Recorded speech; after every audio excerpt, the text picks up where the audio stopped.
J'ai fait plusieurs années dans la banque avec tout un cursus académique, une haute école de gestion en Suisse.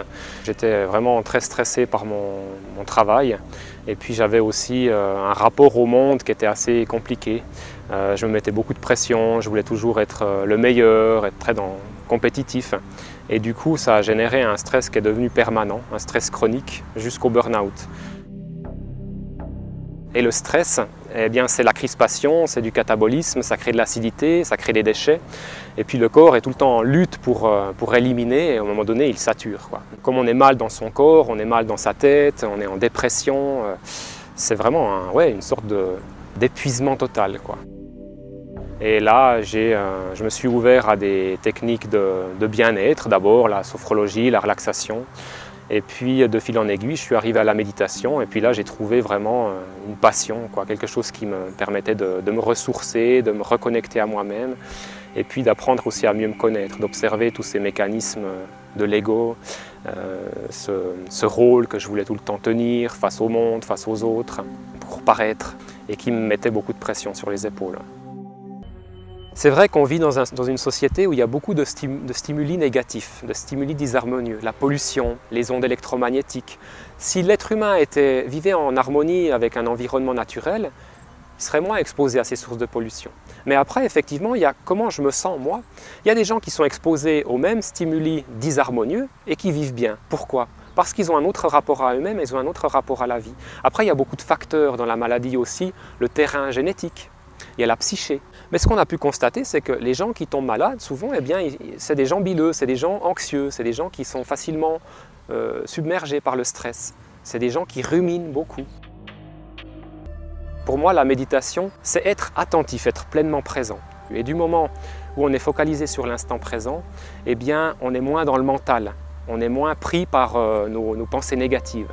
Et du coup, ça calme. De par le fait qu'on va s'ouvrir à un plus grand afflux de lumière, de ce que j'appelle le souffle vital aussi, en Inde ils appellent ça le prana. C'est cette quintessence subtile qu'on capte par la respiration et qui est la véritable force de réharmonisation, la force de guérison dont le corps a besoin pour être en équilibre, en pleine santé. Quand on médite et quand on est dans cet état de réceptivité et d'écoute attentive de ce qui est, il y a cette paix qui s'installe et de par cette paix, eh bien, le souffle peut mieux nous pénétrer. On peut mieux rentrer dans le corps et y rétablir l'harmonie. Alors automatiquement, on va se sentir bien dans sa peau, bien dans sa tête, bien dans son corps. Ça nous donne une force, ça nous donne un souffle. Les expressions sont parlantes à ce niveau-là. Quand on dit « je suis à bout de souffle »,« j'ai les nerfs à vif »,« je suis à côté de mes pompes »,« je suis hors de moi », c'est qu'on n'est pas bien. On manque de souffle justement, on manque d'énergie. On est en déséquilibre. La méditation nous recentre, nous rassemble en nous-mêmes. Et je pense que chacun devrait pratiquer la méditation. Et si on n'aime pas le mot parce qu'il est trop connoté religieux, bouddhisme, et puis qu'on n'est pas versé dans la religion, alors simplement ressentir. Et le problème, c'est que la personne, quand elle a peur, elle va vibrer la peur. Et elle va tirer des circonstances qui lui donneront raison d'avoir eu peur. Elle va dire « Ah ben j'avais raison d'avoir peur puisque ça s'est manifesté », sans savoir que c'est elle qui a produit la chose, qui l'a attirée. Alors qu'effectivement, si on a peur, il faut aller voir pourquoi on a peur. On a souffert du manque quand on était plus jeune. Peut-être qu'on a hérité de mémoire aussi au niveau du manque. Nos ancêtres ont manqué et puis on a hérité de cela. Mais ce n'est pas parce qu'on l'a hérité ou qu'on a vécu ça dans l'enfance qu'on doit vivre avec toute sa vie et qu'on doit attendre que ça se compense à l'extérieur pour ne plus être dans ces sensations de manque. Souvent, les gens justement attendent que ça change à l'extérieur pour être dans le bonheur, dans la joie. Et du coup, ils conditionnent leur état d'être aux circonstances extérieures et ils perdent leur pouvoir. Ils donnent leur pouvoir au monde extérieur, aux autres. Dans la méditation, dans la voie spirituelle en général, on va se réapproprier notre pouvoir par la prise de notre responsabilité pleine et entière dans ce qu'on crée. Moi, je crois qu'il y a une période d'ouverture parce qu'il y a de plus en plus de gens qui souffrent. Et la souffrance est un déclencheur.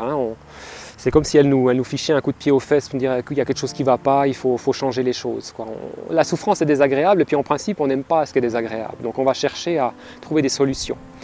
Et parmi ces solutions, il y a la méditation, il y a le développement personnel, il y a la spiritualité au sens large, la sophrologie, la relaxation, l'hypnose. Tout ça, ce sont des outils qui sont mis au service de ce retour à l'harmonie.